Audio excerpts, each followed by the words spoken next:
12वें तीर्थंकर वासुपूज्य जी का ये पीछे भव्य मंदिर है और ये कबीरपुर और नाथनगर टमटम स्टैंड को ये सड़क जोड़ती है। इसके सुंदरता के विषय में मैं ये पहले बता दूं कि इसमें 11 गुंबज है और 11 गुंबज 11 डोम 11 तीर्थंकरों की पूज्यता का प्रतीक है। क्योंकि 12वें तीर्थंकर वासुपूज्य जी भगवान हुए तो उससे पूर्व जो 11 तीर्थंकर आए उन्हीं के सम्मान में उनके पूज्यता को दिखाते हुए ये 11 गुंबज बना। और इस दिगंबर जैन मंदिर का जो स्ट्रक्चर है वो राजस्थान के जयपुर में जो हवा महल है उसी के प्रारूप में इसको बनाया गया है। तो इसकी सुंदरता और कारीगरी जितने भी तीर्थ स्थल हैं, जितने भी मंदिर हैं, उससे विशिष्ट इसका वास्तुकला है। और ये जो मंदिर है ये काफ़ी प्राचीन है। दिगंबर जैन मंदिर श्री चंपापुर सिद्ध क्षेत्र ये काफ़ी पुराना मंदिर है। ऐसा बताया जाता है कि 541 ईसा पूर्व में इसका बुनियाद डाला गया था। इसके बाद शनै शनै धीरे धीरे इसके डेवलपमेंट इसके स्वरूप में विस्तार होता गया और वक्त के साथ ये काफ़ी अपने भव्यता के शिखर को छू गया। और ये आप देख सकते हैं कि किस तरह से जयपुर के हवा महल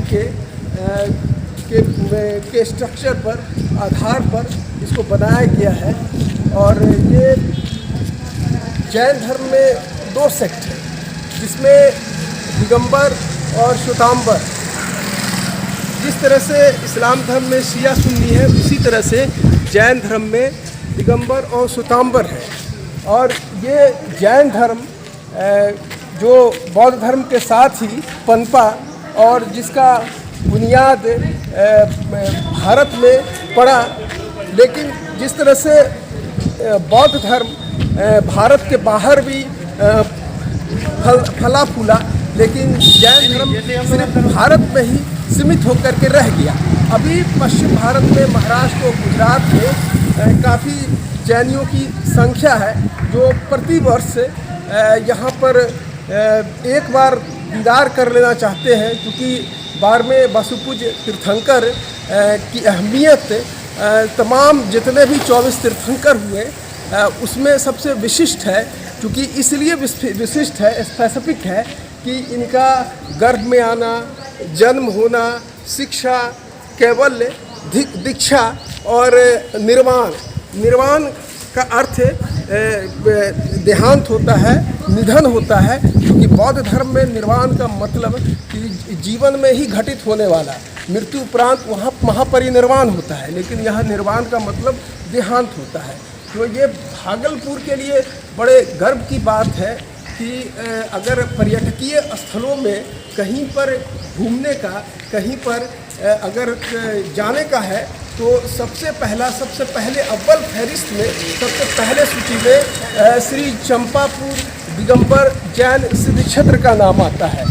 और इस दिशा में तमाम जितने भी स्थानीय जिला प्रशासन है जैन मंदिर को लेकर के काफ़ी इसके प्रोन्नयन और विकास के लिए समय समय पर कुछ न कुछ। और ये देखिए मैं प्रवेश द्वार में अब एंट्री करूँगा और प्रवेश द्वार में एंट्री और इसका देखिए कई सीढ़ियाँ है बनी हुई है। इसके सीधे मुख्य द्वार पर जाऊँगा क्योंकि प्रवेश में कर चुका हूँ। और प्रवेश करने के बाद 5 मंदिर है अंदर में जो मैं आपको दिखाऊंगा। पहले जो मैंने आपको दिखाया कि 11 गुंबज जो 12वें तीर्थंकर के आने से पहले जो तीर्थंकर आए उनके सम्मान में उनकी पूज्यता को दर्शाया गया। तो ठीक उसी तरीके से 12वां गुंबज है जो भगवान वासुपूज्य के पास अवस्थित है। उस गुंबज को भी मैं दिखाऊंगा और आप इसकी चमक देख लीजिए, इसकी रंगत देख लीजिए कि कितनी कितना ये भव्य तरीके से बनाया गया है, इसका आप कारीगरी देखिए। और ये प्रवेश द्वार पर मैं पहुंच चुका हूँ। ये इसके ऊपर आप देखिए किस तरह से ये नक्काशी उकेरा गया है, क्योंकि जैनियों का बहुत बड़ा योगदान है साहित्य के क्षेत्र में, कला के क्षेत्र में, और भी तमाम धार्मिक क्षेत्रों में तो खैर है ही, तो कला के क्षेत्र में भी इसका बहुत काम है। और भारत को बहुत कुछ कला के क्षेत्र में, आर्ट के क्षेत्र में जैनियों ने दिया है। तो आप ऊपर मैं कहूँगा कि आप एक बार इसका दिखाएं कि किस तरह से नक्काशी किया गया है। और ये मैं आ चुका हूँ इसके बिल्कुल आंगन में, इसके प्रांगण में। यहाँ पर दोनों तरफ ये आप जो विश्रामालय बनाया गया है, जो बाहर से जो श्रद्धालु आते हैं तो उनके ठहरने के लिए ये व्यवस्था जैन समाज की तरफ से ये बहुत सारे ऐसे लोग हैं जो चंदा दे करके इस तरह से लोगों के ठहरने के लिए निवास स्थल बनाया गया है। यहाँ पर कोई भी समुचित रकम दे करके, किराया दे करके ये रह सकता है। और इसको डिफरेंट टाइम में इसको बनाया गया है। अब मैं इसके बिल्कुल एक प्रवेश द्वार को मैं पार किया, ये दूसरा प्रवेश द्वार है जिससे मैं सीधे मंदिर के क्षेत्र में जाऊंगा। और ये यहाँ पर आप देख सकते हैं कि लिखा हुआ है कि श्री चंपापुर दिगंबर जैन सिद्ध क्षेत्र अंतर्गत बंगाल, बिहार, उड़ीसा दिगंबर जैन क्षेत्र कमेटी कोलकाता, इसके तहत ये संचालित किया जाता है। मंदिर का ये मुख्य द्वार है जिसमें हम प्रवेश करेंगे, लेकिन प्रवेश करने से पहले मैं जो एक सूचना पट है जिसमें विवरणी अंकित है कि यहाँ पर अंदर क्या क्या चीज़ें हैं। तो जैसा कि चंपापुर सिद्ध क्षेत्र एक परिचय, वर्तमान में चंपापुर सिद्ध क्षेत्र में 19 बड़े मंदिरों के साथ 49 वेदियाँ स्थित हैं। वेदियाँ देखेंगे, यहाँ सभी दर्शन करने में लगभग 2 घंटे का समय लगता है, क्योंकि ये काफ़ी बड़ा परिसर है और तकरीबन कई एकड़ में फैला हुआ है। जानेंगे जो यहाँ के प्रबंधक हैं, जो अध्यक्ष है, कि कितने एकड़ में फैला हुआ है। और चतुर्थकालीन 5 वेदी युक्त प्राचीन मूल वेदी जिनालय, दूसरा चतुर्थकालीन भगवान आदिनाथ जिन मंदिर। आदिनाथ को पहले जो जैन तीर्थंकर थे ऋषभदेव, उन्हीं का नाम है। चतुर्थकालीन भगवान वासुपूज्य चरना युगल चिन्ह 31 फीट एवं 17 फीट ऊंची भगवान वासुपूज्य जिन प्रतिमाएं। मनोहरी श्रीपाल मैना सुंदरी उद्यान, लगभग 2200 वर्ष प्राचीन 2 कीर्ति स्तंभ, शिखर जी जाने वाली प्राचीन सुरंग का रास्ता, पंचकल्याणक कांच चित्र युक्त भव्य कांच मंदिर, कांच तस्वीरों द्वारा रामायण महाभारत का वर्णन। तो अब इसकी कारीगरी देखिए कि दोनों तरफ से चित्र उकेरा गया है। और ये मैं और कहूँगा कि आप आइए और थोड़ा यहाँ पर आप दिखाइए कि पंचकल्याणक को डिनोट करते हुए किस तरीके से यहाँ पर विविध जो कला की कारीगरी की गई है, इसके सीधे ऊपर क्या महीन कारीगरी है जो बहुत ही बेमिसाल है और अद्भुत है। इससे पहले शायद ही कहीं इस तरह का मंदिर में इस तरह का कारीगरी देखने को मिला हो। यहाँ पर देखिए बहुत सारे जो तीर्थंकरों के जीवन से संबंधित चित्र को लगाया गया है। और यहाँ पर तमाम 24 तीर्थंकर की मूर्तियाँ भी अंदर में हैं। लेकिन चूँकि ये दिगंबर जैन मंदिर श्री भगवान वासुपूज्य जो 12वें तीर्थंकर हैं, उनका ये पंचकल्याणक है, तो उनसे जुड़ी हुई चीज़ें यहाँ पर ज़्यादा मिलेगी। और अब हम यहाँ पर आगे बढ़ेंगे और यहाँ पर एक हमारे जो आप आइए, चंपापुर दिगंबर जैन मंदिर श्री वासुपूज्य जी 12वें तीर्थंकर के अभी मैं मुख्य द्वार के अंदर प्रांगण में खड़ा हूँ। और हमारे साथ चंपापुर दिगंबर जैन मंदिर सिद्ध क्षेत्र के मंत्री श्री सुनील जी साथ हैं, जो सारा इंतज़ाम और प्रबंधन देखते हैं। इनकी जिम्मेदारी बड़ी है और मेरा सौभाग्य है कि आज ये मेरे साथ हैं। तो सबसे पहले मैं इनका शुक्रिया अदा करूंगा कि इतना आपने कीमती वक्त निकाला। सर, ये अभी हम लोग चंपापुर दिगंबर जैन मंदिर 12वें तीर्थंकर वासुपूज्य जी के प्रांगण में खड़े हुए, तो यहाँ की कुछ विशेषताओं के विषय में आप बताएं, क्योंकि आप लंबे समय से इस सिद्ध क्षेत्र से, चंपापुर से जुड़े हुए हैं, तो यहाँ की कौन कौन सी विशेषताएं हैं? सबसे पहले तो मैं उजाला टाइम्स को धन्यवाद देना चाहता हूँ। शुक्रिया सर कि आपने इस महती क्षेत्र के लिए समय निकाला और इसको जन जन तक पहुँचाने के लिए आप कार्य कर रहे हैं। ये एक बहुत ही महत्वपूर्ण सिद्ध क्षेत्र है। विश्व का लोकोत्तम स्थल अगर हम इसको कहें तो ये अतिशयोक्ति नहीं होगी। श्री चंपापुर दिगंबर जैन सिद्ध क्षेत्र जैन धर्म के 24 तीर्थंकरों में से 12वें तीर्थंकर भगवान वासुपूज्य की पंच कल्याणक स्थली है, जहाँ पर विश्व के कोने कोने से श्रद्धालु यहाँ आते हैं। सभी जाति, संप्रदाय, धर्म के लोग यहाँ आते हैं। यहाँ दर्शन वंदन कर कर इस क्षेत्र से जुड़कर उनके मनोभावों में सुधार होता है, एक सकारात्मक ऊर्जा का उनमें संचार होता है और अहिंसा के संदेश को लेकर वो यहाँ से जाते हैं। जैनियों के लिए ये कितना महत्वपूर्ण स्थल है? जैन धर्म में जो 24 तीर्थंकर हुए हैं उसमें 23 तीर्थंकरों ने किसी अन्य स्थान पर जन्म लिया है और वो किसी अन्य स्थान से निर्वाण को प्राप्त हुए हैं।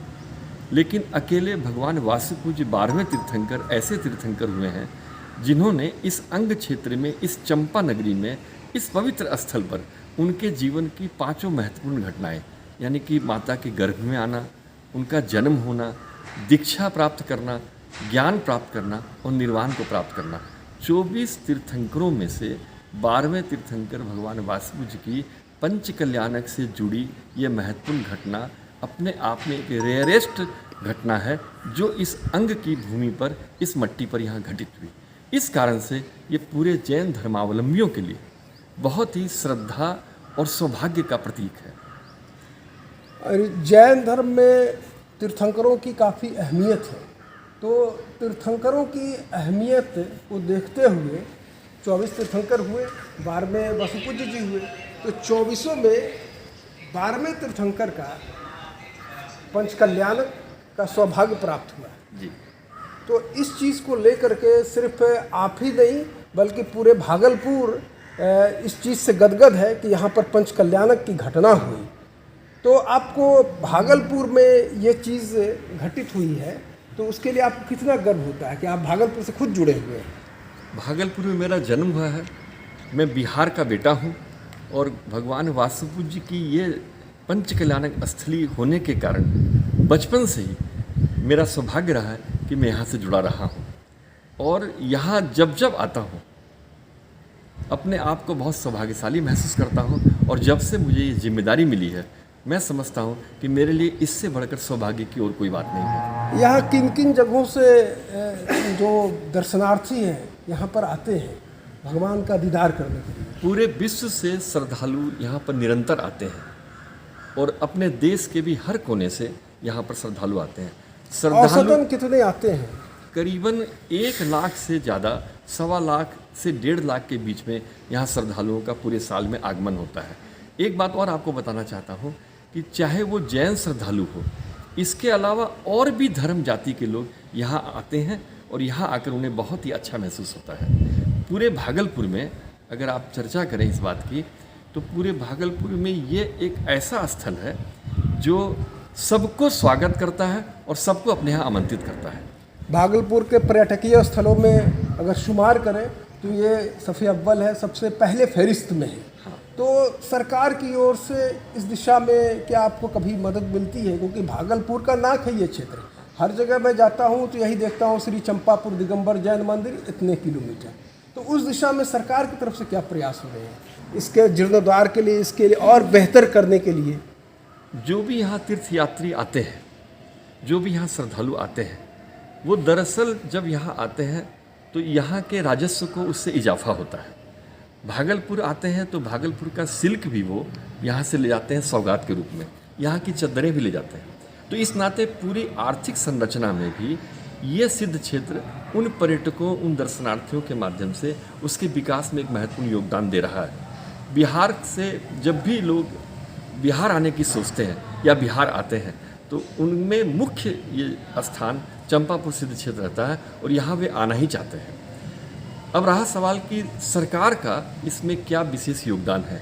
सरकार का योगदान जगह जगह उन्होंने सूचना पत्र लगाए हैं, लेकिन सड़कों के कारण, बिजली की समस्या के कारण और आसपास जो जल जमाव है उसके कारण थोड़ा यात्रियों को, दर्शनार्थियों को मायूस होना पड़ता है। पहले मैं 2 बार आ चुका हूँ तो काफ़ी जल भराव की स्थिति थी, नाक तक नहीं दिया जाता था, काफ़ी दुर्गंध।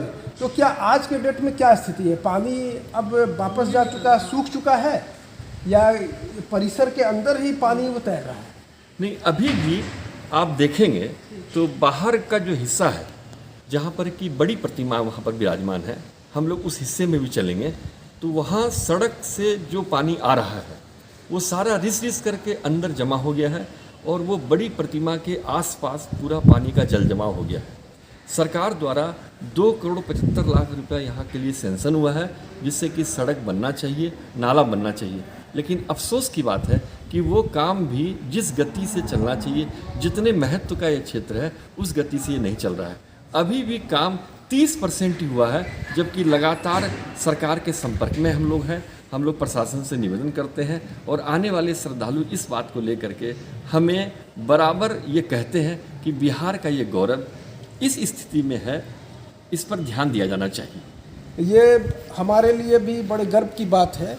और ये हमारे पीछे कीर्ति स्तंभ है, जो यहाँ पर 4 कीर्ति स्तंभ हुआ करते थे। तो इस कीर्ति स्तंभ की अहमियत क्या है? क्योंकि मैं देख रहा हूँ कि 2200 वर्ष पहले 4 कीर्ति स्तंभ थे। सन 1934 ईस्वी में आए भूकंप में 2 कीर्ति स्तंभ धराशायी हो गए। तो आज जो जल जमाव की स्थिति है, जो पानी का सही से निकासी नहीं हो रहा है, तो कहीं न कहीं इसके बुनियाद को कमज़ोर कर रहा है। तो कहीं ना कहीं 34 वाली तो घटना की तरफ तो नहीं बढ़ रहे हैं हम लोग।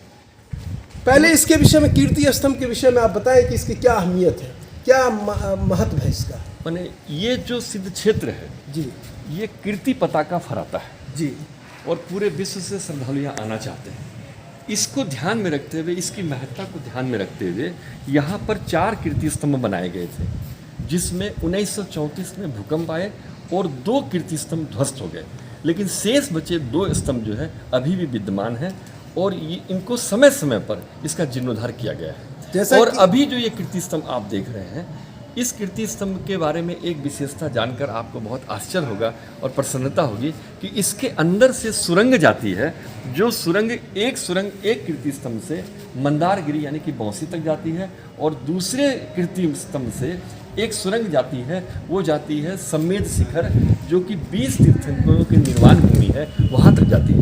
यानी कि एक निर्वाण क्षेत्र से, यानी कि एक पंचकल्याणक क्षेत्र से दूसरे तीसरे पंचकल्याणक क्षेत्र तक यहाँ का मार्ग था और अंदर से जाने का भी मार्ग था। तो लेकिन अभी फिलहाल सुरंग बंद है। हाँ, और ये तो कीर्ति स्तंभ रहा है। इसके जैसे अभी जब पोल्यूशन थोड़ा घटा तो इस कीर्ति स्तंभ के ऊपर से हम लोग यहाँ से मंदार पर्वत के ऊपर जो शिखर में मंदिर है उसका दर्शन कर पाते थे। अच्छा, जो पॉल्यूशन जो 2 साल रहा, कोरोना, आबो हवा जो साफ सफाई हो गया, तो उससे वहाँ तक दीदार किया जा सकता। हाँ, वहाँ तक हम लोग देख सकते थे।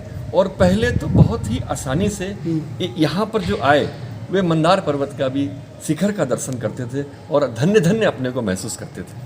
लेकिन फिलहाल अब ये मुमकिन नहीं है, क्योंकि सुरंग बंद हो चुके हैं। सुरंग सुरक्षा कारणों से इसे बंद कर दिया गया है और अब आवागमन का साधन जो है सुरंग होकर के प्रचलित नहीं है। सुरक्षा के दृष्टिकोण से उसको रोक दिया गया है। तो हमारे साथ सुनील जैन, चंपापुर सिद्ध क्षेत्र के मंत्री, जिन्होंने काफ़ी विस्तार के साथ एक एक बारीकी चीज़ों को छिद्रान्वेषी ढंग से उन्होंने बिल्कुल पटल पर रख दिया कि किस तरह से चंपापुर का डेवलपमेंट हुआ, किस तरह से वासुपूज्य जी का यहाँ पंचकल्याणक की अहमियत है। और ये तमाम जितना बड़ा परिसर है, सभी परिसर में जो अहम क्षेत्र हैं वो खुद जो है साथ में चल करके एक एक बारीकी चीज़ को सुनील जैन जी ने बताया, जो काफ़ी प्रशंसनीय है और काफ़ी इन्होंने समय निकाला। इसके लिए सर मैं आपका शुक्रगुजार हूँ। आपका भी बहुत बहुत धन्यवाद। आपकी पूरी टीम को साधुवाद।